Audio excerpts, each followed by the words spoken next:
Welcome to another edition of Northern Heat. And today our special guest is Kevin Merriam. And Kevin, you're the Executive Director of the Maritime Lumber Bureau.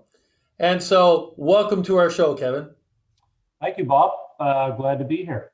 So Kevin, why don't you tell us a little bit about the Maritime Lumber Bureau and what your role is and the membership, because you are definitely in the Maritimes. So what exactly does it comprise and what do you do? The Maritime Lumber Bureau is certainly one of the associations that's been around for quite some time. It was started in 1938, so we've been around for approximately 83 years now.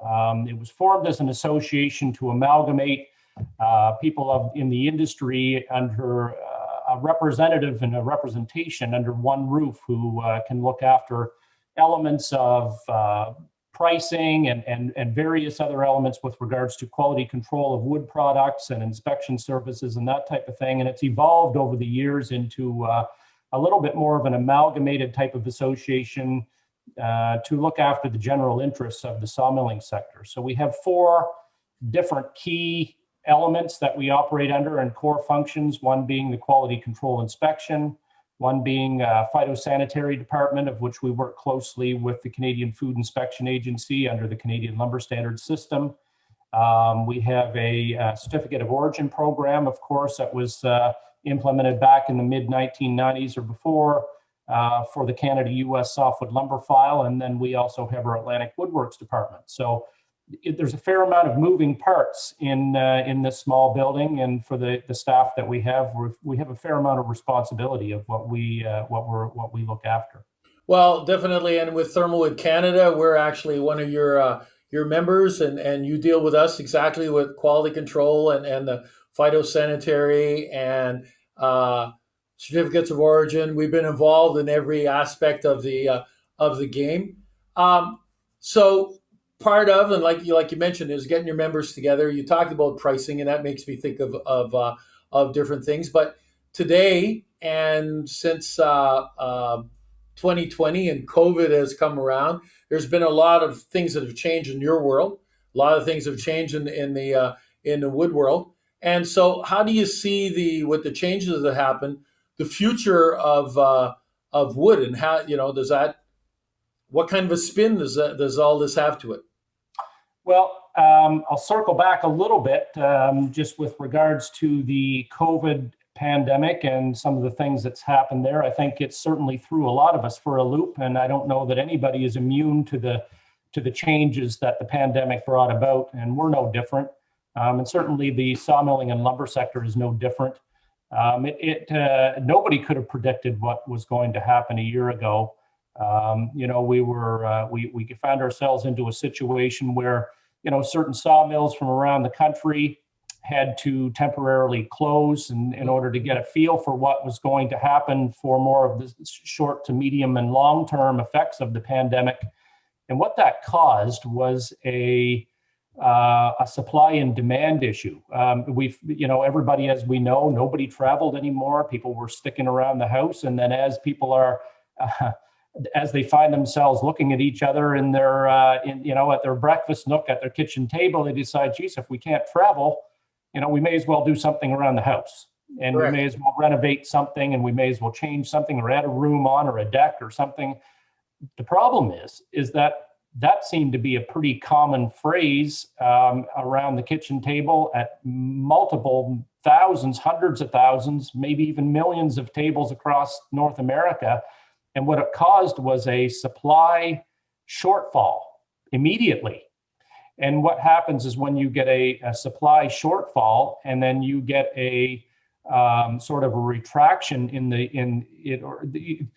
the demand increased to the point where the supply wasn't able to provide anymore. Yeah. So what you end up with is a supply and demand type of scenario.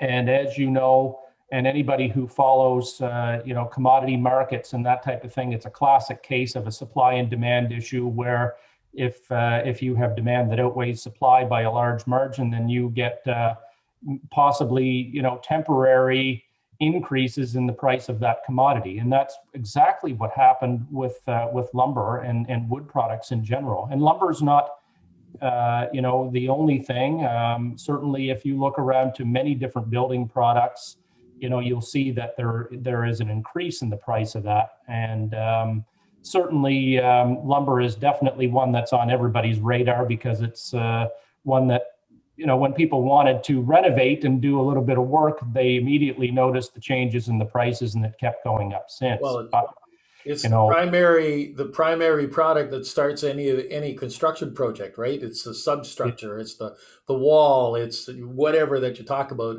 It's there, and this increase in pricing and supply and demand. You were talking about millions of people across North America. Well, it's not just North America; it's all over. yeah, You're involved in a lot of international teams and having meetings, and you've seen it too, that these issues are all around the world.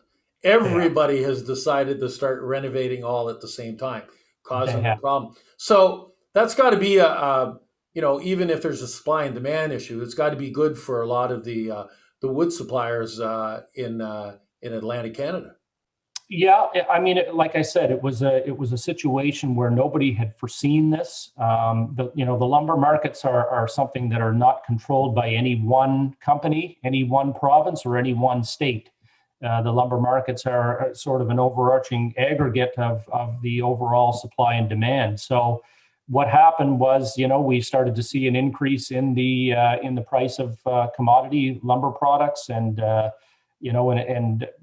it just kept going up, and it kept going up, and nobody could foresee that. So, there have been times in the past, certainly over the past couple of decades, where the industry has, especially with the U.S. housing crisis in 2008, 2009 region, there was quite a collapse of the industry, and since that time, it's been up and down and fluctuating and relatively volatile type markets surrounding the lumber industry, which has created a fair bit of problems and uncertainty within the industry over the last little while. So this blip really in the price increase of lumber products,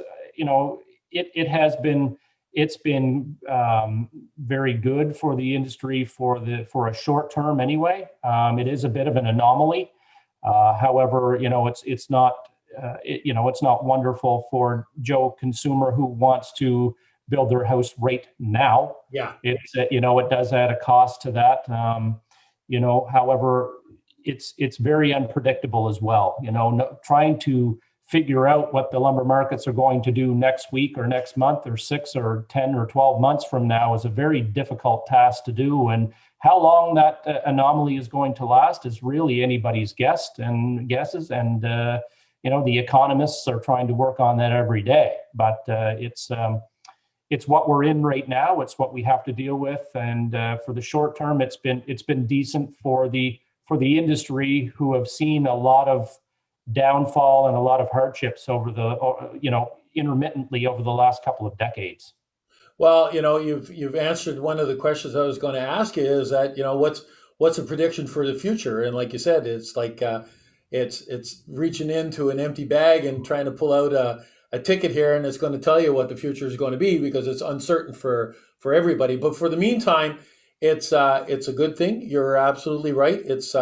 It's maybe not good for anybody that's stuck trying to build a home at this point in time, because they got a great deal on their house and decided to sell it, and now they don't have a plan B and realize how much it's going to cost to build another one. That's Right. another ball game. So Yeah. is that do you know of mills that have added people? Has it increased the employment? More people hiring because of it too? Um, to a lesser degree, I would say, Bob. I mean, the facilities that we have, and I can only speak for facilities certainly that are within our region that I know. But they've had to maintain a certain element of consistency with regards to their production levels, simply because the raw resource and the roundwood supply has to maintain at a certain level, within your annual allowable cut regions and that type of thing, and certainly maintaining a certain element of your production based on the available manpower that you have and the expertise that you already have employed at your facility. You know, it's sometimes it's a challenge to find extra skilled labor to look after Correct. extra Yeah. shifts and that type of thing too. So that's maintained a reasonable consistency, we'll say, when compared to levels of 2019 to 2020. Production levels have maintained, I would say, a certain amount of consistency there, Bob. So the big thing that's kind of flipping this upside down for everybody is the fact of the demand. And The demand. yeah, Yeah, that's the yeah, big thing. Well, yeah, there's with everything that has this major cloud or great cloud that's been over the top of the world for since March of 2020 with COVID. This is definitely one of the parts of the silver lining in behind is that the people have started doing renovations and have changed their habits on and taken them from travel to renovating, which is good because yep, then it spurts up and spruces up everything around and gets everybody on that bandwagon, which is good and it creates employment. It moves things along and it helps out businesses that were maybe struggling a little bit along the way prior to and has opened up some really good avenues for them. And I'm glad to see that at least that's happening all the way through. So yeah. anything special happening? You talked about Woodworks a while ago too, and what's that all about, and how does that bring additional value to what we have in our provinces? Yeah, so great question. So one of the core functions of the Maritime Lumber Bureau here as well is our Atlantic Woodworks program, and what that is the Atlantic Woodworks program is part of a national strategy under the Canadian Wood Council as a wood marketing initiative to promote, educate decision makers and influencers, technical people, engineers, architects on the benefits and environmental attributes of wood and also the technical specifications for wood in mostly non-residential construction. When we think of wood and wood use in Atlantic Canada and across the country as a whole, we think about wood in single family dwellings. You know, you would live in a Yeah, house, I live in a house. When you veer away from a single family dwelling, you oftentimes veer away from even the thought process going into utilizing wood. When you think about a school, a hospital, when you think about certain long-term care facilities, when you think about industrial buildings and that type of thing, you rarely think about wood. However, wood is one of these components as a structural building material, and certainly in recent years where it is coming on to the front stage now as being a high performing material, especially when we're talking about elements of mass timber, correct. cross Yeah, laminated timber, glue lam beams, nail laminated timbers. You know, there's buildings that have been built.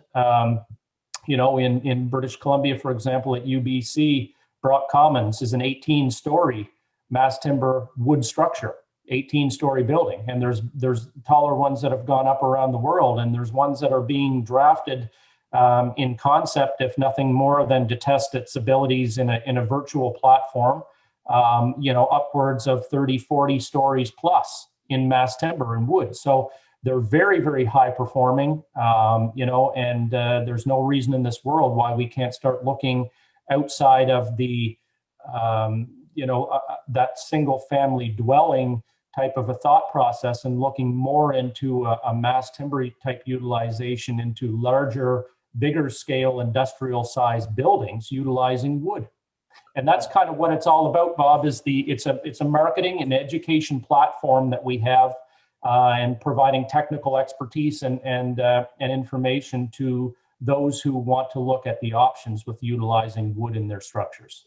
well, you talk about that, and through you guys, and through knowing you through this process and people that you know and your connection across Canada, we got connected on. You're talking about high story buildings. We're actually now connected with the Earth Tower in Vancouver. That's going to be a 42-story Right. mass timber and cross laminated timber.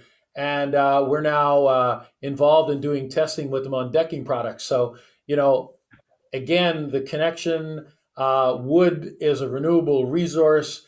It's structurally stable. We're starting to design things up that work in those heights.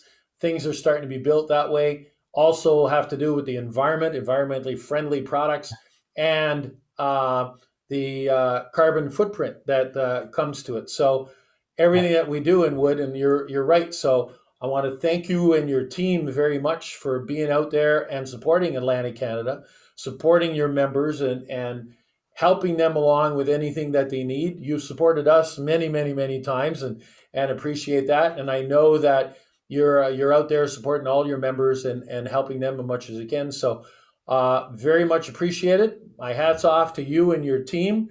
Please keep up the good work.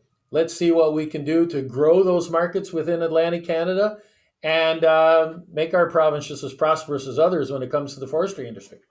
Absolutely, and that's our job, is to make sure that we keep an eye on the trends that are happening in the region, and to help support our industry, and to to look at avenues of which we can expand and grow, and certainly do it in a sustainable, environmentally responsible manner. And it's an exciting time to be involved in such a thing, because there are so many good, positive, and options now for utilizing a product like our different wood products, and contributing to carbon sequestration, and hopefully a little bit more of a wood culture as we move forward. So it's an exciting time. Yeah, and it's not all about 2x4s. No, it is not. No, there's a lot of different options out there, and as we move into higher type buildings and larger industrial scale type buildings, there are other options that certainly utilize the base material of the 2x4, but putting it into more of an engineered wood product that is a very high performing, strong material that can be used. Well, again, Kevin, thank you very much. Thank you all your team for the work that they do, because I know you got a great team behind you that supports you in the stuff that you're doing. Really appreciate the work, and keep up the good work, and keep up supporting us, and supporting the forestry industry and all of Atlantic Canada. And thank you, Bob. You guys do great work with this whole thing, and I've been a big fan of Northern Heat for quite some time, so it's a pleasure to be a part of it. Well, and we'll bring you on maybe a little bit later, and see how things are going, and see if there's any other special project that we could even talk about. Awesome. Be great. There we are. Kevin Merriam, Executive Director of Maritime Lumber Bureau, and another episode of the Northern Heat.